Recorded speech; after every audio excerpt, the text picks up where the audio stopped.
up everyone? Welcome back to my channel. If you're new here, I'm Paris and I make videos all about candle making and the starting and managing of my small candle business, LadyCIMONNE Candle Co. And in today's video, we're going to talk about where to sell your candles and how to choose the right marketing platform.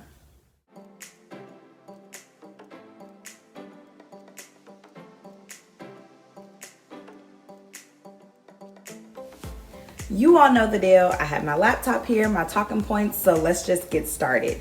Now, you probably have thought a lot about where should I sell my candles, and with so many different marketing platforms and online avenues out there, it can be a little tough to choose and a little tough to decide like which path should I take.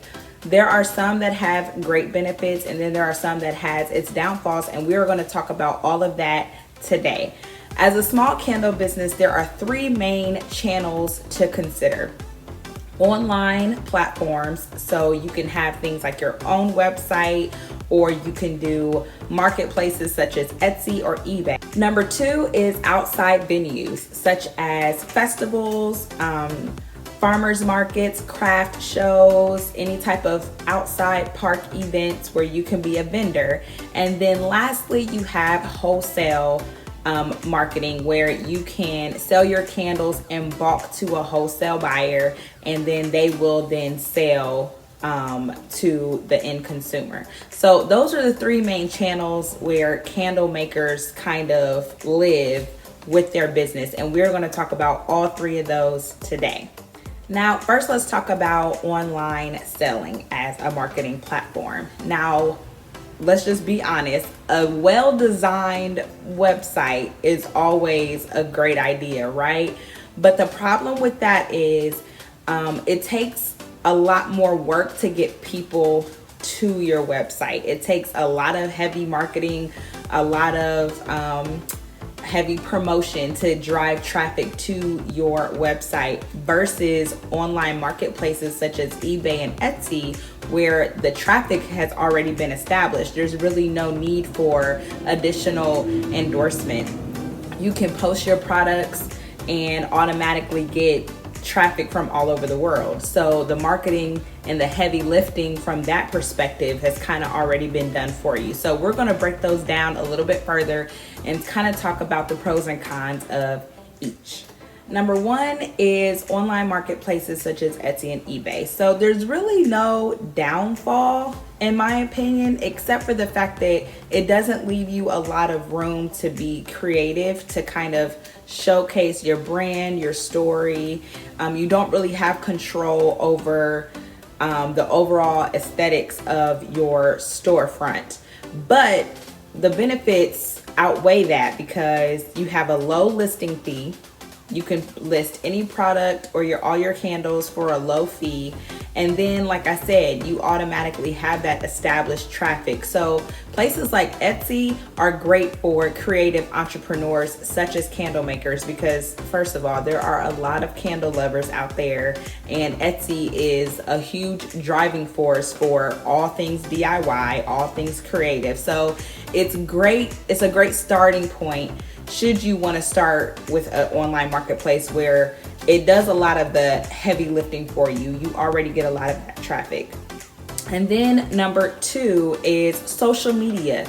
So your Facebook page, your Instagram page, and then even your YouTube channel can be a great online platform, marketing platform for you because, for example, Facebook, you can integrate a shop on your Facebook business page. You can create a shop and people can go straight to your Facebook business page, click on the product, and they can buy products from you straight from there. Instagram as well. You can showcase your products all over your Instagram page and people can either DM you or message you to place orders. And they can buy your product straight off of you from Instagram. Even YouTube. I'm talking about my candles on here. You all know that I am a candle maker. I'm a small business owner, and so I always have my website listed in the description box. There's a discount code in the description box as well if anyone is interested in that. So I'm also using YouTube as an avenue to not only display and help people with candle making and the industry and knowledge and tips and things like that, but I'm also letting you all know that, hey, I have my own business, and if you also want to buy a candle, you can, and the link is in the description box. So you can use social media where millions, billions of us are already there, and although it's going to take a lot of marketing and you're trying to follow people, you want people to follow you back, once you kind of establish yourself on social media, you know, people can hit you up from there. Pinterest is also another great social media tool because you can create buyable pins. So you can take pictures of your products, which I'm sure you probably are at that point if you're thinking about where to sell them, and just make the pins buyable. And so as people are scrolling on Pinterest, if they love the picture, which is what Pinterest is, the first attraction is what the photo looks like. They'll click on it and see like, oh, she has her own candles. Like, that looks dope. It looks like it smells amazing. Let me purchase. And you can make purchases from Pinterest as well. So social media is a great way to market and sell your candles. Now let's talk about the third type of online marketplace that are great for small candle business owners, is having your own website. Now I have my own website, and it's not as scary as it sounds. What I did was I used a lot of the built-in templates that were already available. I am with Shopify, and I have no complaints thus far. But like I said a little while ago, when you have your own website, it takes a lot more work to drive traffic to your store. It's a lot of word of mouth. It's a lot of, hey girl, tell them about my website if they're interested in candles. Or when you post that you got my order in the mail, you know, let them know my website. However, it's doable. And a lot of candle makers have their own website. It's great because my main thing was I was able to control the aesthetics of my website. I was able to control the flow, where I want the products at, how I want the products listed. I can put as much as information as I want on my homepage. I can showcase my rewards program where you can get perks and points for shopping. I can have pop-ups of coupon codes. I can showcase when a new scent has dropped. I can just do anything and customize how I want my website to speak to my end consumer. I can tell my story.